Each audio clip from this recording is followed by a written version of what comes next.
Ассаламу алейкум туғандар. Назарыңыздарда Базар жоқ каналы. Мен бүгін Бишкек шаарынын түндүк тарабы Акбата конушунда турам. Ушул жерден бир үй сатылып аттыр. Азыркы чыгарылышта сиздерге ошол жөнүндө маалымат берейин деген. Азыр мен турган жер Объездной жана Акбатага кирип кеткен көчөнүн кесилишинде турам. Сол тарабымда Тулпар соода борбору, анын арты жагында курулуш материалдар саткан чоң база.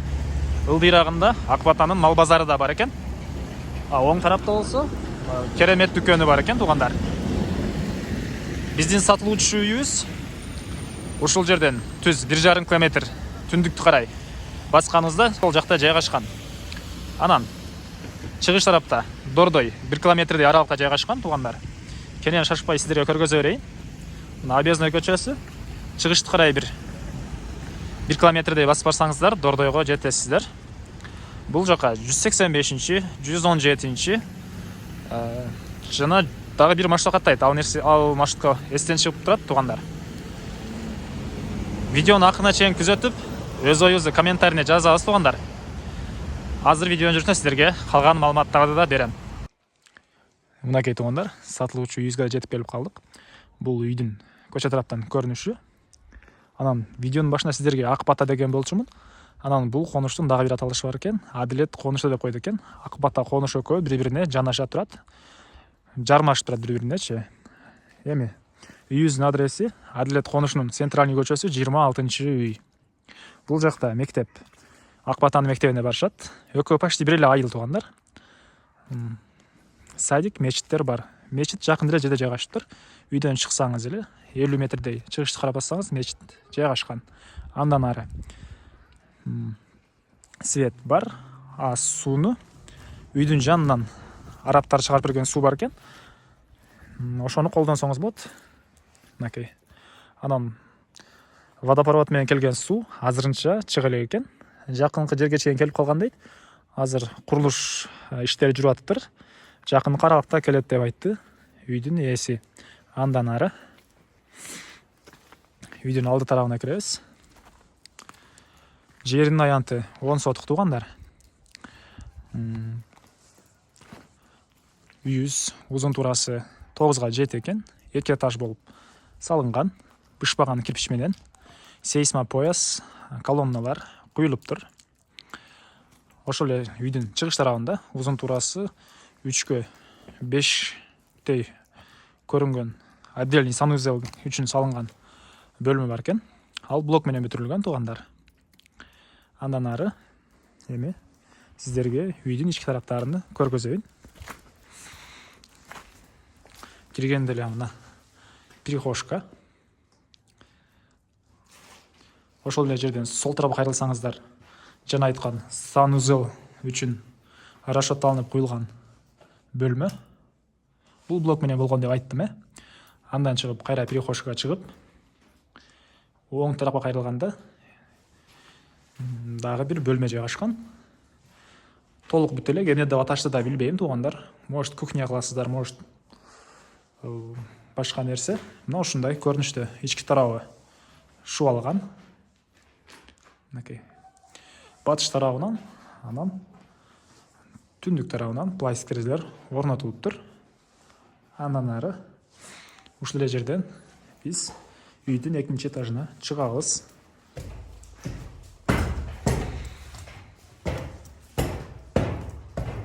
Мынакей.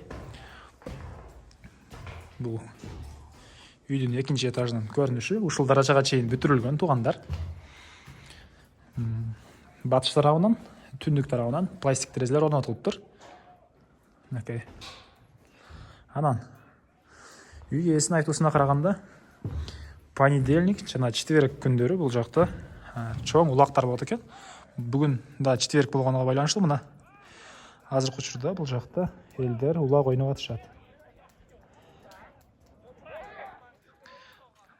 Эми андан ары түз эле чыгышты карай басып келсек, бул жакта бир эшик калтырылган.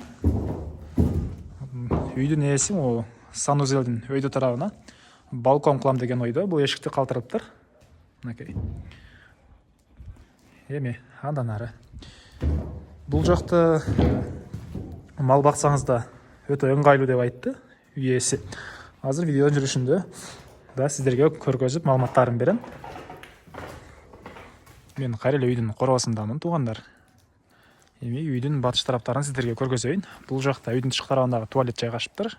Блок менен бүтүрүлгөн. Анан айта кетчү нерсе, бұл үйдің жерин 10 сотық деп айттым. 5 сотықтан документтери өз-өзүнчө экен.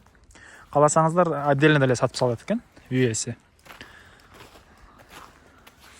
Анан кызыл китеп. Кызыл китеп азыр учурда жок, тугандар. Өзүңүздөр уккандай, жакын аралыкта кызыл китеби жок конуштарга кызыл китеби берилсин деген буйрук чыкты жакында. Бул үй ээси деле документтерин баарын тапшырып коюптур. Жакынкы аралыкта уже келип калат дейт. Эми жерибиздин калган бөлүгүн сиздерге көргөзөйүн, тугандар. Ал үчүн бул жерде бир аз дөң бар экен, ошонун түшүшкө туура келет. Мынакей тугандар. Жердин экинчи бөлүгүнө да түшүп келдим. Мына биздин үйүбүз көрүнүп турат, өйдө турапта. Ал жака чыгуу үчүн сиздер бул жака тепкич жасап алышыңыздар керек экен, бул дөңгө. Андан эле бул жерибиздин экинчи бөлүгү. Батыш тарабы тиги жолго чейин экен. Калган жерлери могу кошуналардын заборуна чейин. Келсеңиздер үй ээси сиздерге границаларды көргөзүп, 10 сотук жерди ушул жерден ажыратып бере алат. Анан бул жакта узун туурасы 9га жетип болгон дагы бир фундамент бар экен, тугандар. Мына көрүп турасыздар. Жана мал бакканга ыңгайлуу деп айттым эле. Мына бул жакта кенен жайыттар бар. Кааласаңыз балык кармасаңыздар, ал жакта көл да бар, тугандар. Жакындатып көргөзөйүн сиздерге.